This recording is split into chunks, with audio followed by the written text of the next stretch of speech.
प्रश्न संख्या 70। विशिष्ट ग्रंथालय का उद्देश्य केवल होता है ए। अपने पैतृक संस्था के कर्मचारियों को प्रलेख उपलब्ध कराना। बी। अपने पैतृक संस्था के कर्मचारियों को सूचना उपलब्ध कराना। सी। अपने पैतृक संस्था के उद्देश्यों की पूर्ति हेतु सूचना उपलब्ध कराना। या डी। अपने पैतृक संस्था के पाठकों हेतु प्रलेख उपलब्ध कराना। तो इसका आंसर है सी।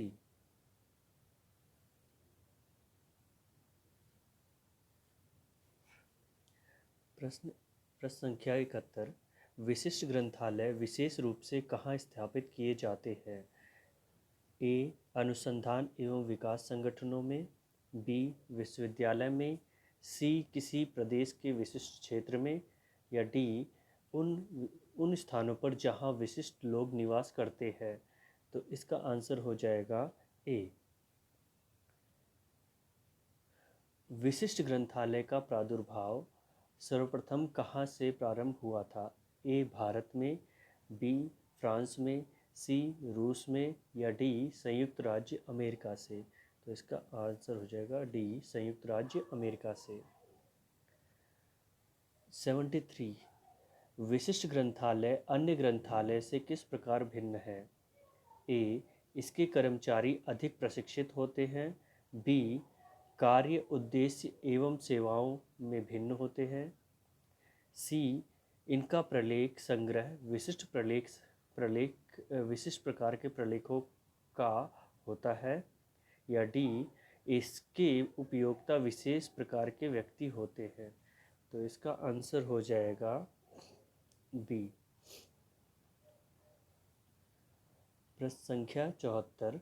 विशिष्ट ग्रंथालयों के संकलन में सर्वाधिक महत्वपूर्ण क्या है?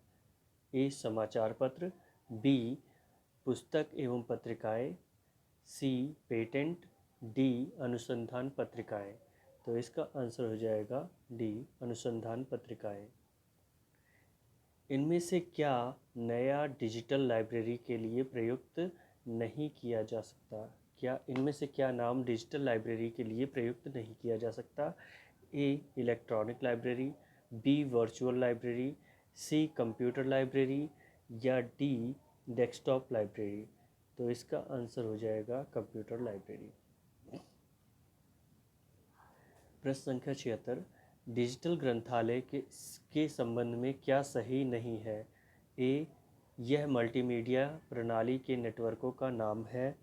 बी। अनेक कंप्यूटरों के समूह में सहेज कर रखी गई सूचनाओं का संग्रह है। सी। सूचना उसी रूप में उपलब्ध कराते हैं। डी। सूचना अंकीय भाषा में संकलित की जाती है। तो इसका आंसर हो जाएगा बी। अनेक कंप्यूटरों के समूह में सहेज कर रखी गई सूचना का संग्रह है। 77। डिजिटल ग्रंथालय का उपयोग करने हेतु उपयोक्ता के पास क्या होना चाहिए? क्या आवश्यक है? A. Computer. B. Library card. C. Registration संख्या। या डी। शोध प्रकरण का शीर्षक। तो इसका आंसर हो जाएगा ए। कंप्यूटर। काल्पनिक यानी वर्चुअल ग्रंथालय क्या होते हैं? ए। केवल कल्पना करने के ग्रंथालय होते हैं। बी। कल्पना में ही आभास करने के ग्रंथालय होते हैं। सी। ये डिजिटल ग्रंथालय होते हैं। या डी। ये मल्टीमीडिया के प्रभाव से आभास कराए जाते हैं। तो इसका आंसर हो जाएगा डी। ये मल्टीमीडिया के प्रभाव से आभास कराए जाते हैं। इसी से रिलेटेड अगला सवाल है, काल्पनिक ग्रंथालय को अन्य किन नामों से जाना जाता है? तो इसके अन्य नाम है डॉक्यूमेंटलेस लाइब्रेरी, या लाइब्रेरी विदाउट वॉल्स, या सी। Paperless library. तो इसका आंसर है डी। प्रश्न संख्या 80। काल्पनिक ग्रंथालय का आधार होता है विशिष्ट लाइब्रेरी। बी।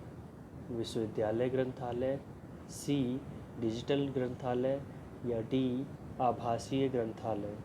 तो इसका आंसर हो जाएगा डिजिटल लाइब्रेरी। डिजिटल ग्रंथालय।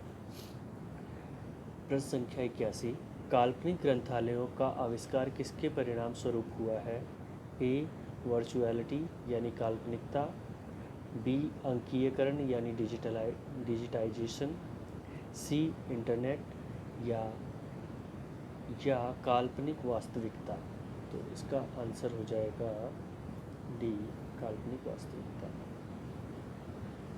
आजकल काल्पनिक वास्तविकता में वृद्धि करने हेतु कौन सी प्रौद्योगिकी उपयोग में की जाती है? सीडी रोम प्रौद्योगिकी, बी मल्टीमीडिया प्रौद्योगिकी, सी कंप्यूटर प्रौद्योगिकी या डी नेटवर्किंग प्रौद्योगिकी। तो इसका आंसर हो जाएगा बी मल्टीमीडिया प्रौद्योगिकी, मल्टीमीडिया टेक्नोलॉजी। 83 प्रश्न संख्या 83, काल्पनिक ग्रंथालय के प्रलेख किस रूप में होते हैं? ए काल्पनिक रूप में, बी वेब संसाधन के रूप में, सी प्रलेख के रूप में या डी वेब फाइल के रूप में। तो इसका आंसर हो जाएगा बी वेब संसाधन के रूप में। काल्पनिक ग्रंथालय में सूचना की छटाई, टिप्पण, संपादन, संग्रहण एवं व्याख्या आदि सभी कार्यों में किसका उपयोग किया जाता है? A user interface, B book metaphor interface, C first interface या डी सर्च इंजन। तो इसका आंसर हो जाएगा बी बुक मेटाफर इंटरफेस। प्रश्न संख्या 85, डिजिटल ग्रंथालय से काल्पनिक ग्रंथालय के परिवर्तन को पॉइंटर स्टोरिंग पद्धति मुख्य रूप से किस पर आधारित होती है? तो ऑप्शन नंबर है ट्रांसक्यूलेशन, ऑप्शन बी है ट्रांसफॉर्मेशन, ऑप्शन सी है ट्रांसलिटरेशन, ऑप्शन डी है ट्रांसफॉर्मेशन। तो इसका आंसर हो जाएगा ट्रांसक्यूलेशन, ऑप्शन ए ट्रांसक्यूलेशन। प्रश्न संख्या 86, ग्रंथालय का उपयोग करने के लिए जो लोग ग्रंथालय में आते हैं उन्हें आजकल क्या कहा जाता है? ए मेंबर यानी सदस्य, बी पाठक यानी रीडर, सी यूज़र यानी उपयोक्ता, डी पैट्रॉन यानी संरक्षक। तो इसका आंसर हो जाएगा यूज़र। प्रश्न संख्या 87, उपयोक्ता का अभिमुखीकरण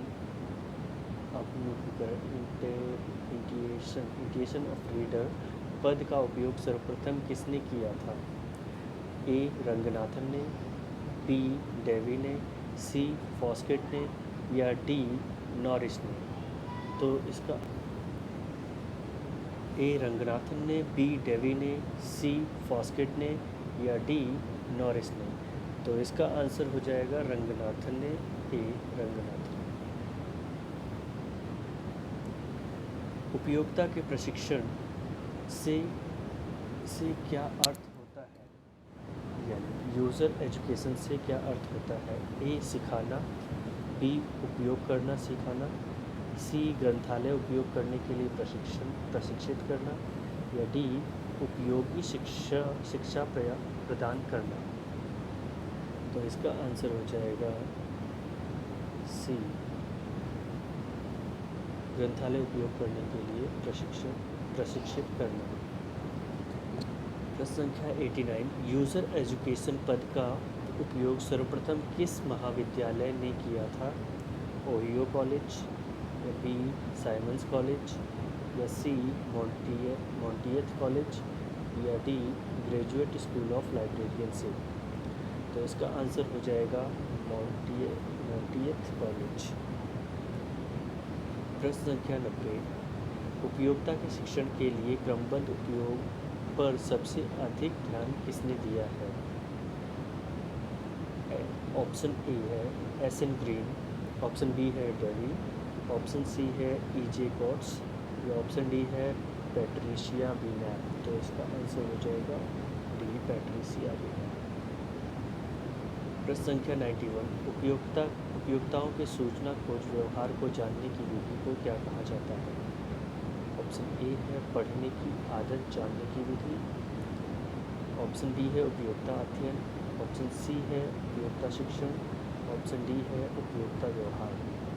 तो इसका आंसर हो जाएगा यूज़र स्टडी, डी उपयोक्ता अध्ययन। यूज़र स्टडी से क्या तात्पर्य है? ऑप्शन ए है ग्रंथालय का अध्ययन, ऑप्शन बी है उपयोक्ता का अध्ययन, ऑप्शन सी है उपयोग अध्ययन, ऑप्शन डी है उपयोक्ताओं की आवश्यकताओं का अध्ययन। तो इसका आंसर हो जाएगा डी उपयोक्ताओं की आवश्यकता का अध्ययन। प्रश्न संख्या 93 भारत में उच्च शिक्षा के विकास के लिए 1948 में गठित आयोग का नाम क्या था? ए राष्ट्रीय शिक्षा आयोग, बी विश्वविद्यालय शिक्षा आयोग, सी शिक्षा आयोग या डी उपयुक्त में से कोई नहीं। तो इसका आंसर हो जाएगा विश्वविद्यालय शिक्षा आयोग। विश्वविद्यालय शिक्षा आयोग 1948 के अध्यक्ष कौन थे? ए एस.आर. रंगनाथन, बी सर्वपल्ली राधाकृष्णन, सी डी.एस. कोठारी या डी सी.डी. देशमुख। तो इसका आंसर हो जाएगा सर्वपल्ली राधाकृष्णन।